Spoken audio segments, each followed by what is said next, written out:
You finally get to go home after a breakneck day. You're so happy to be home. And then you hear Mom. It comes at you before you have any chance to decompress. You just walked out of your doctor role into your mom role, and your kids missed you. They want your attention, your help with homework, and to come see their new video game. You blurt out, "Not now," and a twinge of guilt eats at you as you bark at them for leaving their shoes and bags all over the hallway. What would be a better response, and why is it so darn hard to do? Losing patience with kids is easy when we're overworked, exhausted, and there's no time left in the day. When you walk in the door, you haven't even left work behind. There's still that one call to a patient and the online charts waiting to be completed. How can you make it easier to transition to loving your kids when you're tapped out from work? Find the full transcript and more resources for physician moms at inspiredmommds.com/7.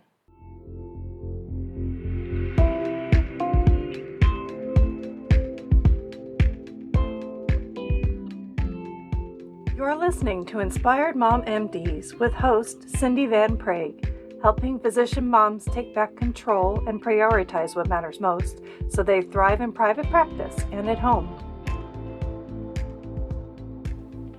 What is the long and short of keeping stress from your practice away from your kids? Well, the short answer is take it moment by moment.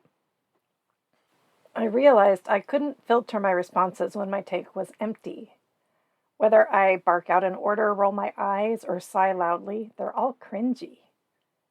The better plan for me was to have a strategy or technique to pause, stop, give my rational brain a moment to think about how to respond.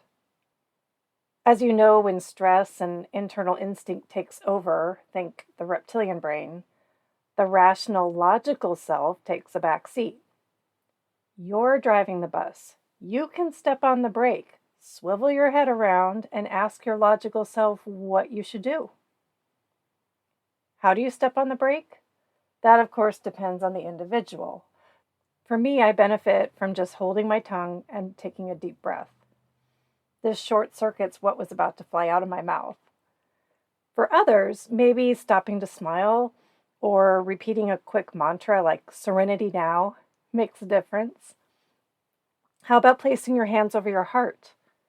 This self-touch is not only a form of self-compassion, but the body reads it as comfort. A little comfort is a small ray of sunshine on a dreary day of stress. And you don't have to wait for someone else to give it to you. It may sound corny, but hug yourself. I personally place my hand over my heart quite a bit. It's also a natural human response to show empathy and caring for others. So why not myself? Now, the long answer is to fill your tank. It is well recognized that a mom gets short with their kids when she's exhausted. It's completely logical, right? The crux of the situation is not just knowing why she snaps at her kids, but what the heck she can do to stop. For myself, I notice exhaustion stems from not enough me time, excessive stress, and not enough sleep. This translates to 3 categories I can improve that will help reduce exhaustion. Here they are. First, build resilience. I thrive when I get 10 to 12 minutes each morning to meditate. This is my time. It clears my head and allows a quiet moment for creative thoughts and inspiration. Now, each person has that special something that rejuvenates them. And it's not just one thing, right?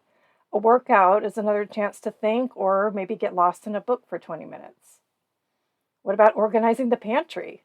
I get lost in that one too and feel a sense of joy each time I walk into that awesomely organized space until it gets all tumbled up again. What helps you build resilience? The list of possibilities is endless. The trick is finding a handful that work for you. Think about just one that you can sneak into your schedule today. The second category to reduce exhaustion is to decrease stress. And this sounds easier said than done for sure. The stress response often feels regret in my world. A long day of mounting stress lowers my barriers for a polite response to, "Mom?" My goal is simply to find the moments I can control to avoid triggers for stress. I'll give you one simple example. My commute home takes anywhere from 40 minutes to an hour and 20 minutes. That's a lot of brake lights. I use a navigation app that constantly reroutes me to the fastest route. And sometimes the faster one involves taking multiple turns down all these unfamiliar roads. All of that to save 2 minutes. Instead, I just stay on the main highways, listening to my podcasts or audiobook, and spare myself the stress.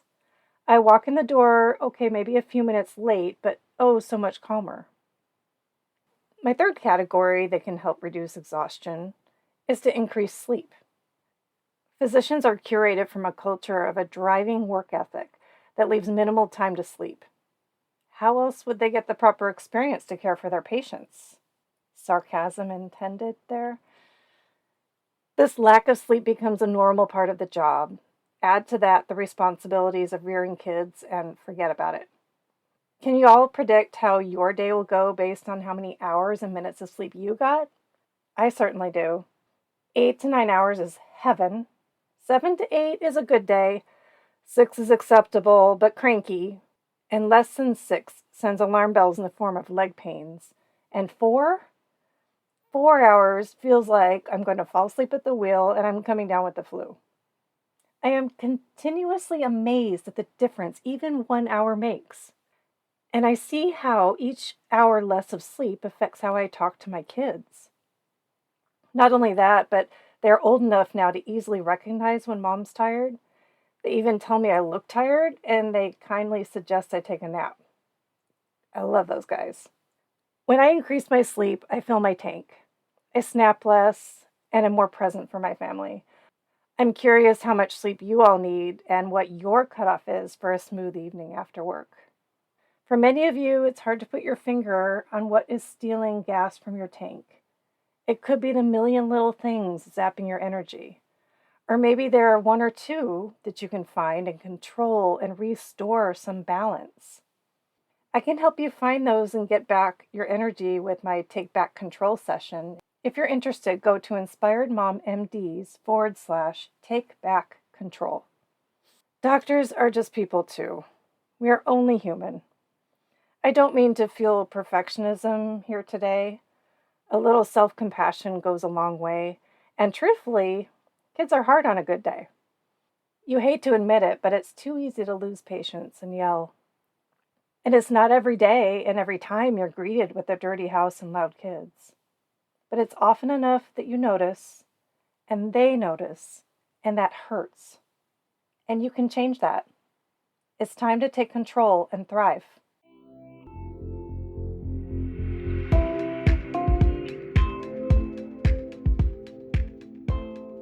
Thank you for tuning in to Inspired Mom MDs. Please share with other physician moms and leave a review if you found value from this podcast.